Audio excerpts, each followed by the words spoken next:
But where are Okay. you in the world right now? I recorded it. Good question. I have a similar, like from, here and there, but Yeah. I'm currently based in South Korea. My mom is from Singapore and my father's Japanese American, but I was born and Okay. raised in In- Hong Kong. Okay, wow. So you also have a diverse background. That's really cool. I like South Korea. I actually lived there for 6 months. Oh, really? When? Yeah. Back in 2015. So like 1 year before I started university. Yeah. Oh my gosh. It was such here. a cool experience. No way. Because I've been here on and off for 10 years. Okay, I see. Since 2010. Yeah, so you were there. Okay. So where in Korea were you? I was like based in the Hanyang area. Okay. Yeah, I worked in a hostel, but it was a good experience. Oh wow, that's so cool. Yeah. Amazing. It was. Oh. Okay. So should we start with the first question? Oh, okay. Okay. Sorry for it. Yeah, that's okay. Like, let's get serious. Okay. I'll put my serious face on. Because I know we only have 25 minutes now, so. Oh yeah. I have longer, but I mean, also I don't want to take up your time. I do the 30 minutes because that's the time slot. Like it can either be 30 minutes or an hour. Okay. No, okay. It was because I didn't want to steal some of your time, but that's good to know then. Yeah. Okay. So you can don't feel but basically don't feel rushed. I don't unless perfect. you have appointment, like because I know you're earlier in your day. I'm like later in my day, so this is like end of my day. True. No, but it's all good. Don't worry. Okay, so you probably heard the word performance anxiety or stage fright before. So why do you think there are so many people who are scared of public speaking? Yeah, I read this statistic about how more people fear public speaking more than death. Wow. And yeah, I didn't really fully grasp what that meant until I read this book called Solve for Happy. I don't know if you've heard about.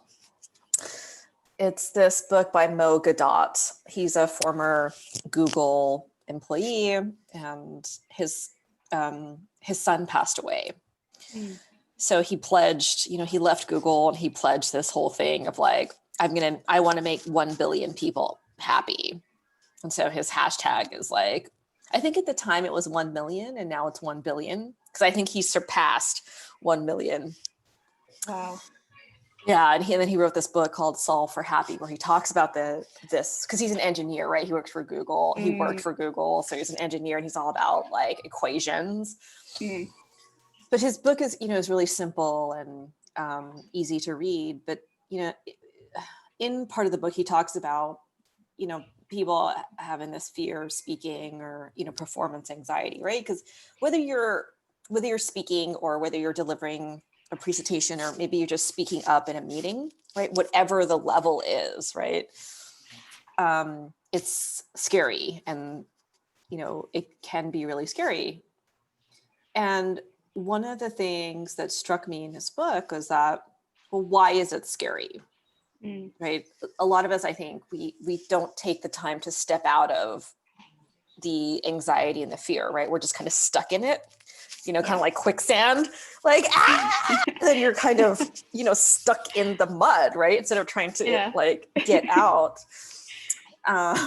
So he talked about how if you take us back to our ancestor brain, we were hunters and gatherers and we lived in tribes, right? Way back when.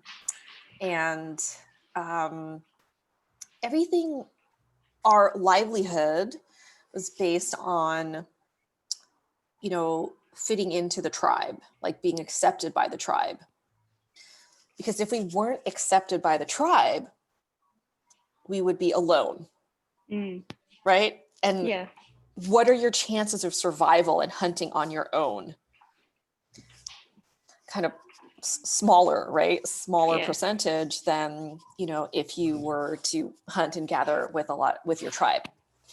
So the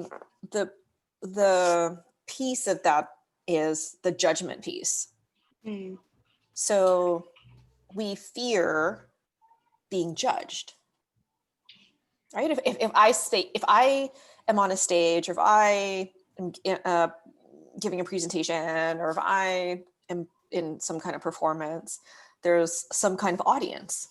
Yeah. Right now everything's online. So, but still an audience. Yeah, that's true. Right? I mean, they're not there physically, but they're still there, and they're still judging you, so to speak. So the reason that we escalate this in our brain to, okay, like why humans fear public speaking more than death is that, going back to the hunter-gatherer being accepted analogy, is that if we are not accepted, right, by the tribe, if we're judged harshly by the tribe, then we're gonna be hunting and gathering alone, and we're gonna die. Yeah. Right? So that's kind of the train of thought. So if you... It's a good reference point, I think. It makes sense. Right? Yeah. If you just completely objectively look at what's going on in your brain. Yeah. And that's the same as feedback. That's why if you've ever, like, I know there's this article floating around that on LinkedIn about it's really funny. It's like nobody wants advice or something. Yeah. And it talks about like feedback and like how nobody likes feedback. Yeah. It's the same strain. Yeah. Because again, your brain goes into fight or flight mode, flight or freeze mode, because it wants to protect you, because it thinks that there's a lion, but it's really like feedback, your boss giving you feedback. I can so relate to this. Right? Yeah. And it thinks you're going to die. Yeah. You know, so you're like sweating and you're like, oh my God, and performance anxiety, right? I mean, whether you're giving the feedback or you're receiving. I think also giving feedback. I've had to give feedback before, and I'm just like, ugh, I'm so sorry. I'm so sorry. You know, I'm like, my university students are like, why is she sorry? Like, what's going on with her? You know, like, she's the one grading our papers and like giving us feedback on our presentations. That's true. So I think it works both ways, depending on, you know, like our experiences. But I think that that's one of the major reasons. So does that answer your question? Yeah, for sure. It answers it very well. So you spoke about the audience, that we are afraid of being judged by the audience. But how would you usually handle the audience when they're staring at you? What's your best advice to give to someone about that? Yeah, so I actually, because I was rereading your email earlier, and I was like, maybe I should prepare some answers for. So I actually thought of like 3 things, and I can send this to you because it's on my notepad on my phone. That would be nice. Yeah. Yeah. Let me just. But if you just, in a nutshell, can tell me about it. Yeah. Yeah, I'll send it to you as well.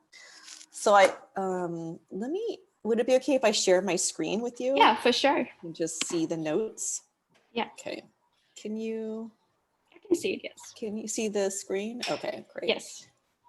So just move this over. Okay.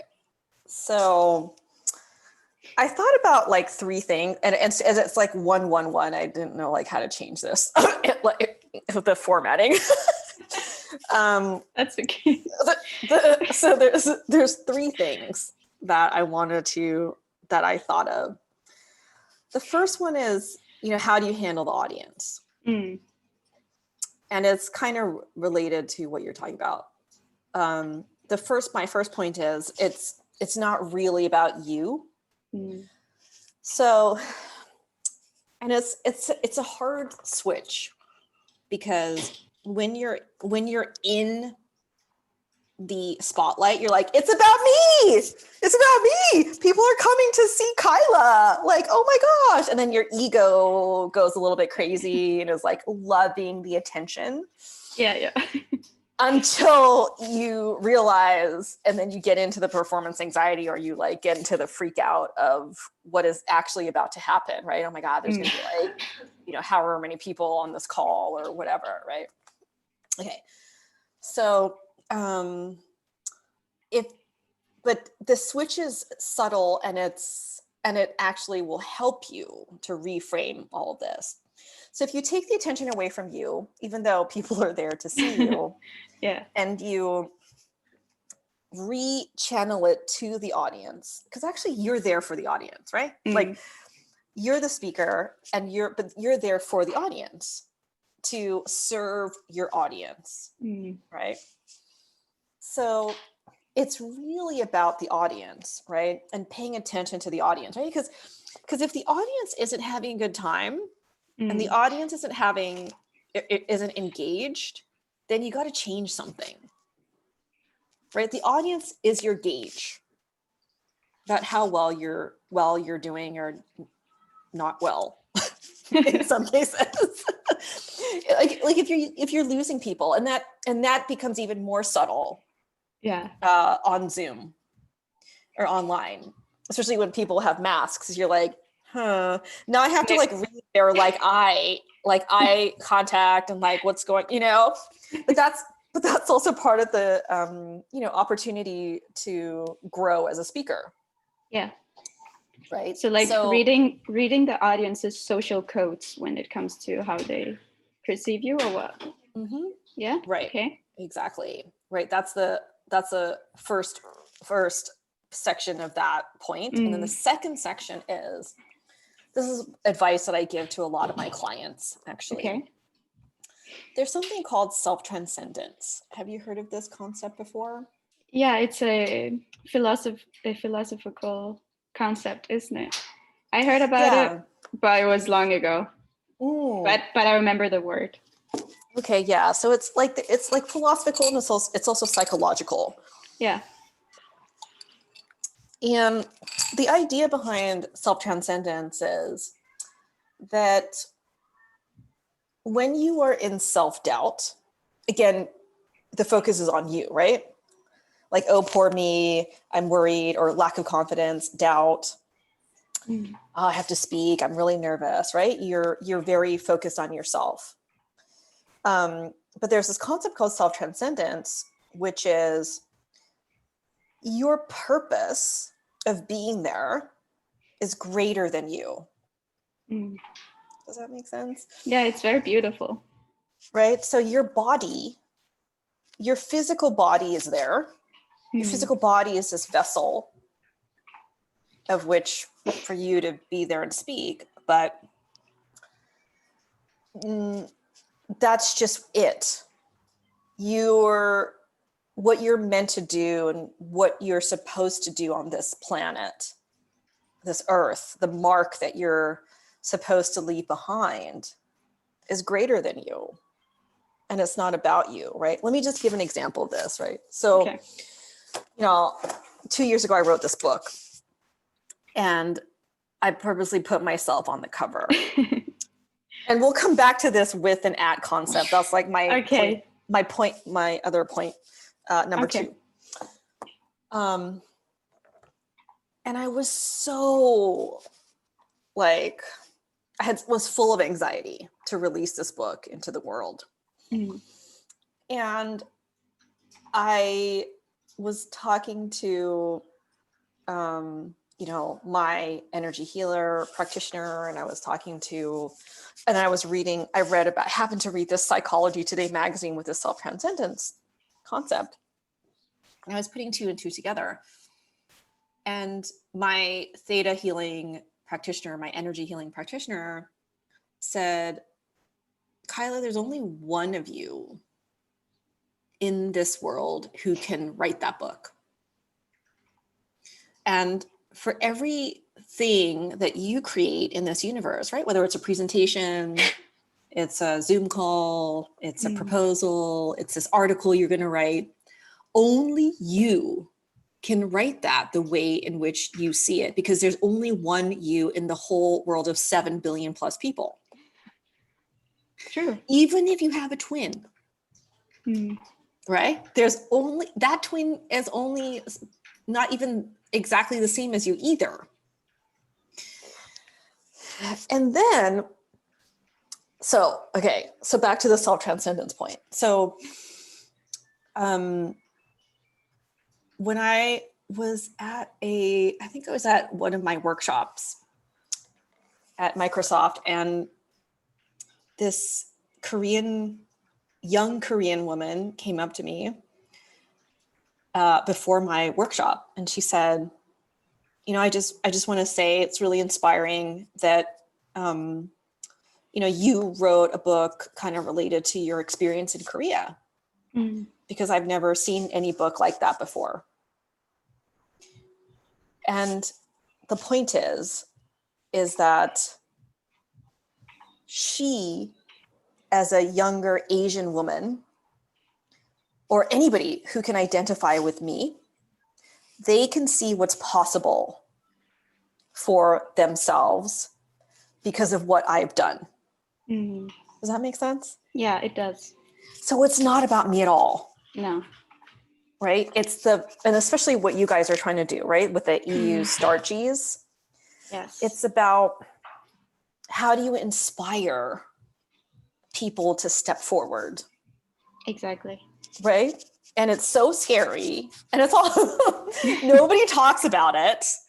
Everybody just talks about, oh, I did this, and like, I accomplished this. And, but, right? Yeah. But the self-transcendence thing, I think, is so key, because it gets your mind out of self-doubt and into self-transcendence. And thinking about who is the next generation of leaders that you're going to inspire, right? No matter how old you are. Imagine there's like, 13-year-old girl in Algeria. She reads your article and she's like, this is what is possible for me. I can go to Italy. Right? Before that, because quite frankly, when I'm on the global speaking circuit, I'm like always the only non-white male speaker. And that's not something that people are used to yet. Right? Their mindset is fixed on, when I think of a really good speaker, I think of a white man. I think of Steve Jobs, Bill Gates. I think of, whoever, like Mark Zuckerberg. I don't think he's a good speaker, actually. No, me neither. Take it back. But you know what I mean. Right? Yeah. Don't worry, I won't mention that in the post. Yeah, delete. But yeah, so does that make sense? Yeah, it does. It really does. So in that way, people can get inspired, because you kind of break that stereotype of the perfect public speaker. Right. Okay.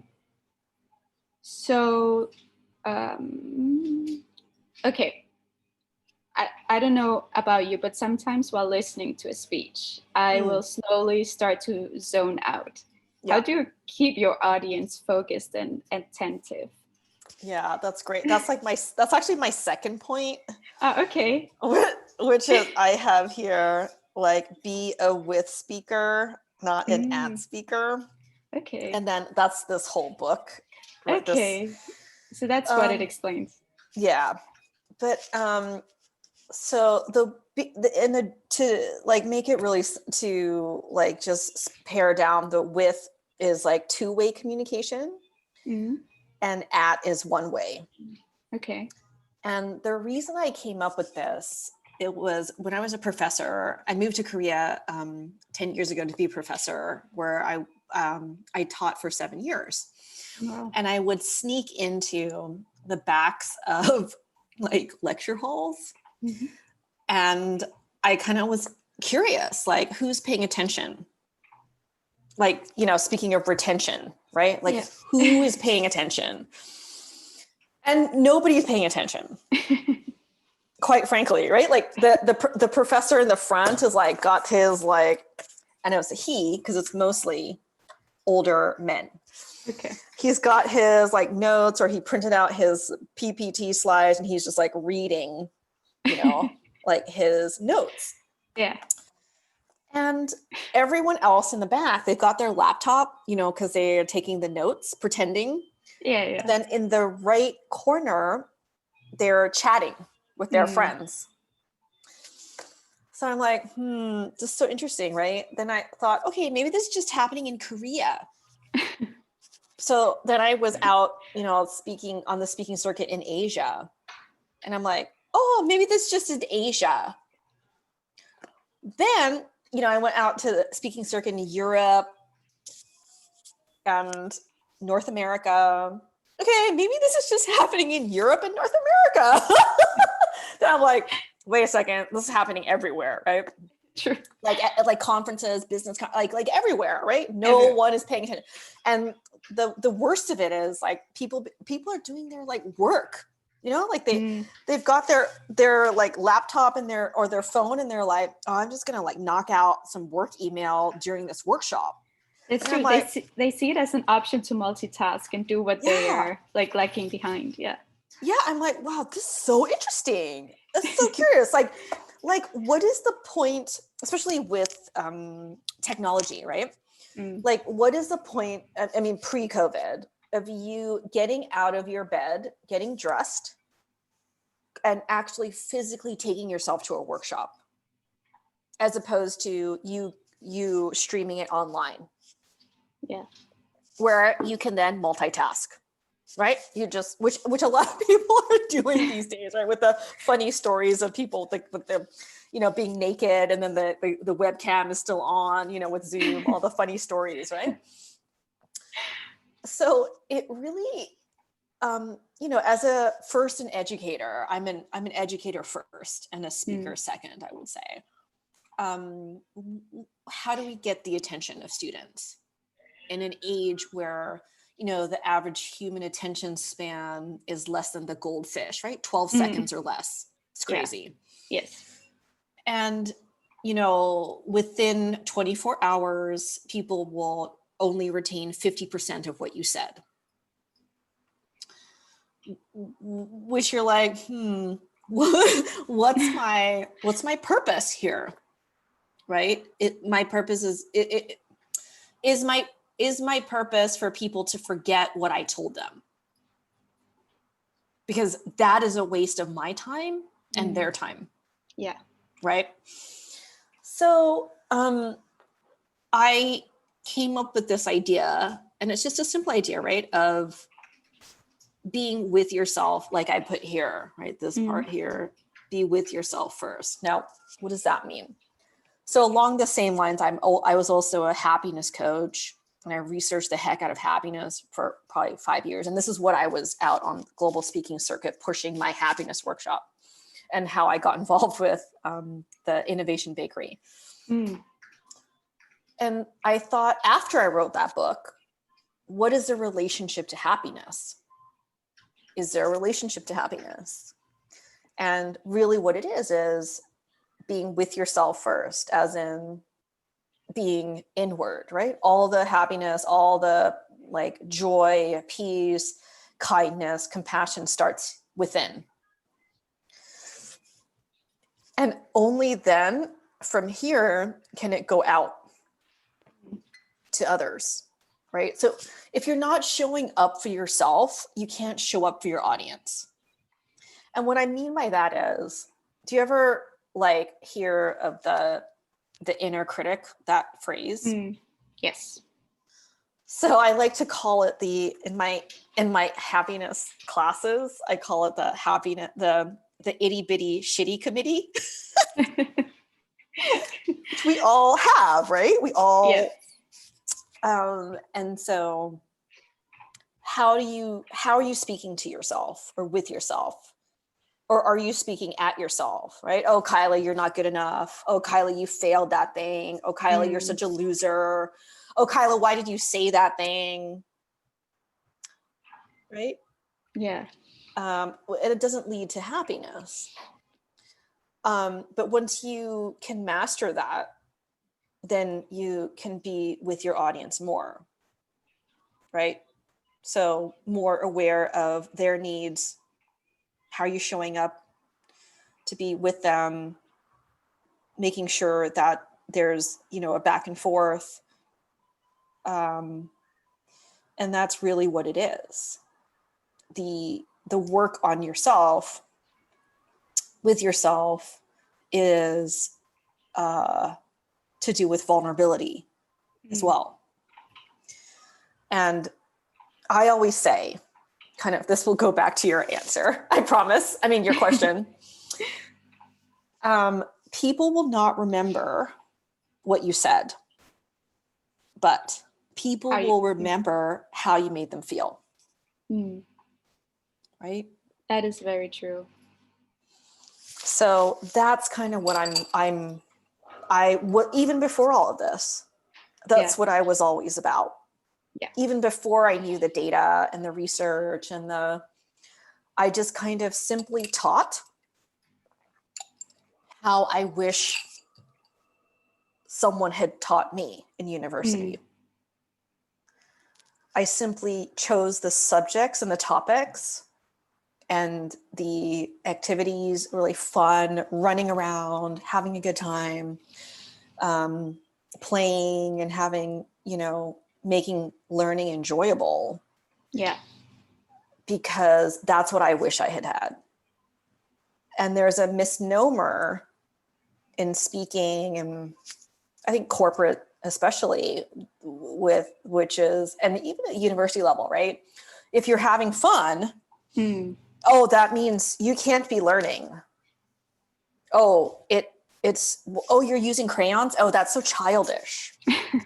Right? That's so, how are people learning? That's not, that's not the way to learn. It has to be really boring, and people have to be falling asleep and pretending to listen, but they're not, for it to be like a good lecture or a good workshop. Yes. And I don't buy that. No. So yeah, that makes sense. And then if you look at, so here's the data, right? So if you look at just purely audio learning, right? So maybe you're listening to a podcast. That's roughly 5 to 10% retention. Then if you look at audio and visual, that it goes up to, like maybe 25, 30%. Then it goes up to 75% with kinesthetic, right? That's the learning by doing. So if you really want to max out your retention rate, you really have to have the audience learn by doing, right? Okay. Doing it instead of just listening there and like being really bored. Yeah. So more interactiveness with the audience. Right. More witness. Okay, yeah. Sorry. Of course. Witness. Oh, no. I just was making a joke. Yeah, exactly. Okay. So the last question for you is, what is your favorite quote? Yeah. So my favorite quote is one that I use in my book. Okay. Which is, be with yourself as much as possible. Only then can you truly be with others. That is beautiful. And why is that your favorite quote? Thank you. I think it just goes back to the philosophy of, being inward first and doing the growth work on yourself first so that you can show up for other people. I think we spend so much time, if you think about energy and where we shoot out our energy all day, right? Especially as women, we're thinking about other people, husband, children, and especially now, right? Yeah. Like if you look at data, women are doing even more work at home because of COVID. Yes. emotional labor, right? So all of the energy, if you imagine it there as arrows, is going externally. And we don't take the time to put that energy inward. And so what happens is we burn out. And then we're running it like half cylinder, right? So it's like telling someone, hey, run a marathon, but I'm going to cut off your legs. Good luck. Right? You can do it. Yeah. You can totally run a marathon with no legs. It could take you longer. Right? But we don't have to suffer, right? You can put your oxygen mask on first, so you can better put it on others, right? Like if you're drowning and you're trying to save other people, they're going to drown with you. You got to save yourself first, right? Yeah. Yeah. If you save yourself first, then you can save others. I mean, save is kind of dramatic, but like Titanic. Be there, right? Be with others, show up for others, be a speaker, hold the space for others. Because especially now in this, the unprecedented times that we're living in, people, what I've noticed in my workshops at least, is that people just want to be seen and heard. And they want a safe space, a safe container in which to do that. And it's hard for me. Like I did this, I had to do this panel for Germany. It was 7 p.m. German time, which was midnight over here in Korea. Or like, I think it went until 1 or 2, went for like 2 hours. It was like almost 2 a.m. here. And I was talking more than, and I wasn't sure what they expected. Right. And so I had a debrief with my collaborator over there, who's a coach. She goes, this is like my nightmare, by the way, but in full transparency, right? This is still something I'm working on. She goes, Kyla, it was 2 at. And I was like, oh my God, that's my nightmare. Like I was at instead of with. And she was like, for your next workshop, hey, let's make it more with, you can do it, da, da, da. And so for the workshop part, Laila, I literally was like, oh, what are your fears? And then I shut up. Oh. And then everybody spoke. Oh, what did it? I literally asked 3 questions. That's it for the whole workshop. Wow. And I was not talking at all. So to hold the space. But that was also learning for me to make that transition from in-person workshops to Zoom, and just hold the space for people to give them the opportunity to talk.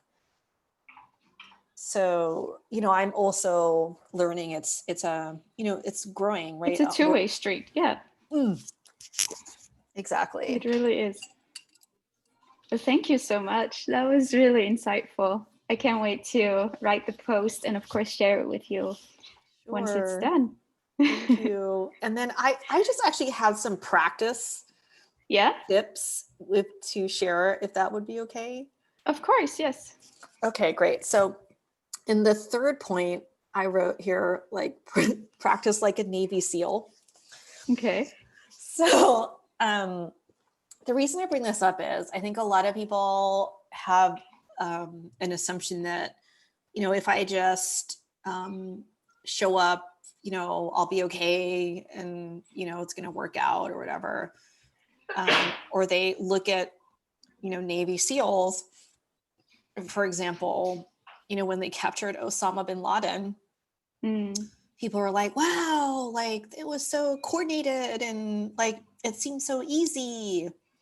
And if you look at interviews by the team that captured Osama Bin Laden, they're like, are you kidding? We practiced that so many times. So it became like muscle memory, right? So you're not reacting to the fear, performance anxiety, right? Because I'm sure they have performance anxiety, and it's even more, right? Because it's life or death, right? Yeah. Literally for them. Yes. But they're just going through what they practiced over and over again.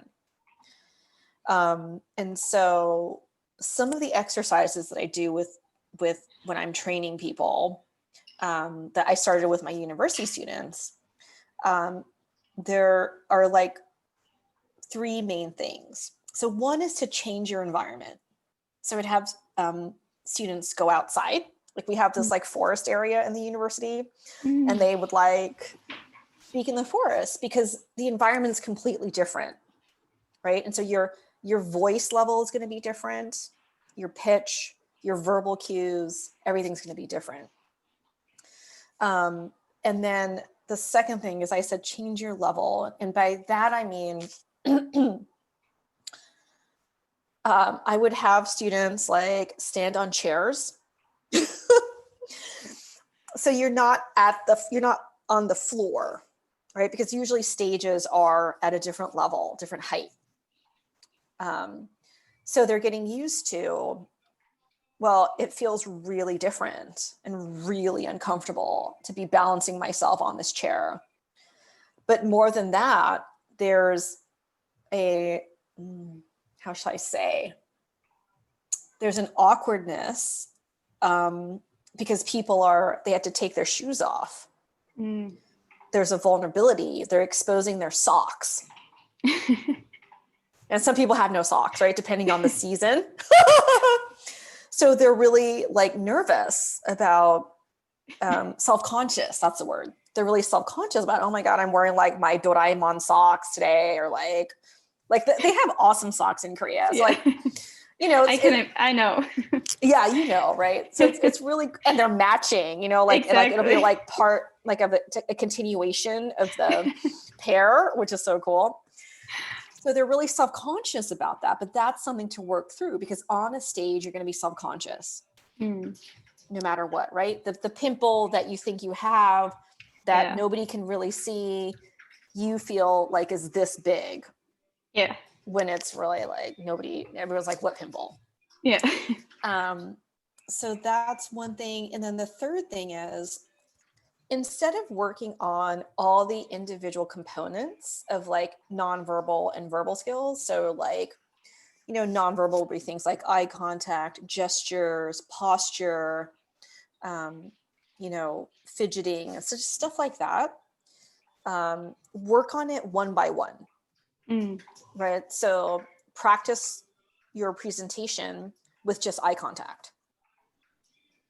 Like, what's going to be too much? Like, is this going to be like super crazy? Or, you know, like, or is this going to be weird? Right? Like, so what's a good balance to all of this? Yeah. And then for verbal skills, what's a good volume? Like pitch control, volume control, speed, enunciation, pronunciation. What's too much? What's too little? Especially if you're again, you know, going back to the audience, right? It's about the audience. Is their first language English? Right? Most of the time, my audience, their first language is not English. Yeah. So as a former ESL professor, I'm very cognizant of that. Like, how am I pronouncing certain words? What are my word choices that I'm going to use that can help them best understand to their highest and best? Yeah. Right.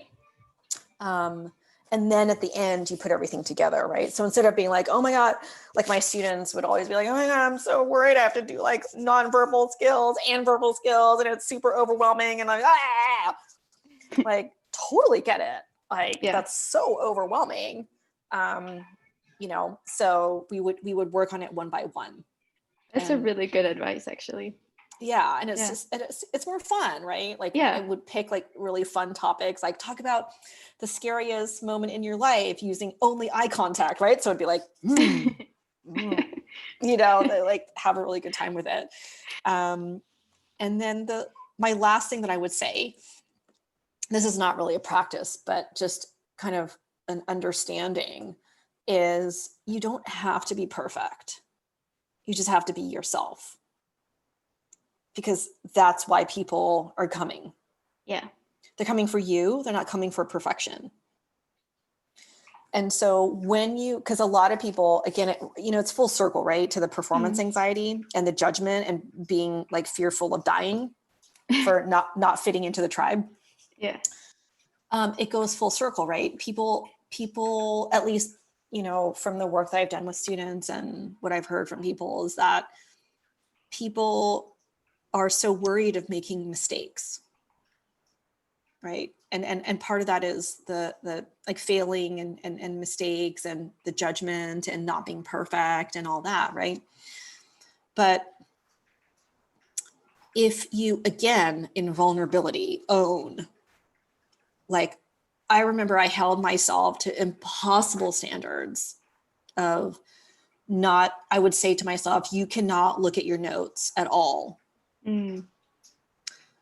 Like I always have a notebook that I carry with my notes, and I always am constantly like these kind of notes that I'm sharing with you. I jot down what it is that I want to do in a talk or a workshop, and I'll like rewrite them. Well, in the beginning, when I first started out, I would tell myself, oh, you can't look at your notebook because what a failure you are. And then I started going to other people's workshops, and people would heavily rely on their notebooks or their notes, and I'd be like, oh, it's okay to do that. Yeah. So that was a big change for me. And also kind of owning the mistakes and that being okay with that. Yeah. Like I would talk about it in the workshop or just talk about my own vulnerability. And like, I don't know. I don't have all the answers. No. And that's okay, because I'm human. Yeah. So yeah, it's kind of what my last thing that I would say. Very, very good advices. Oh, yeah. Thank you. Thank you so much. Sure, Laila. Do you have any other questions? No, not questions, but just remember to send me the recipe because it looks so yummy. Oh, the matcha latte. Yeah, back to the matcha latte. It's very important. Yeah, it's super easy. No, I don't think I have any questions. I think you covered a lot of the topics I wanted to go into without me even asking. So it was a very good and broad answers. I really like that. Elaborated answers. Yeah. Yay. Very awesome. It was really nice to meet you. You too, my dear. I mean, the other thing that we can do, let me just stop the share. Okay. And the recording. Oh, yeah, you can just stop it now.